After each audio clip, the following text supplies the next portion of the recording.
吹空调差点要了命，你还在这样吹空调吗？那最近的天气闷热啊，一位25岁的小伙子满头大汗回到了家里，想凉快一下，打开空调啊，就直接对着后脑勺吹了起来。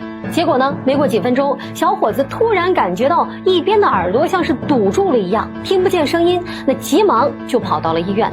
那医生一检查发现啊，是突发性耳聋。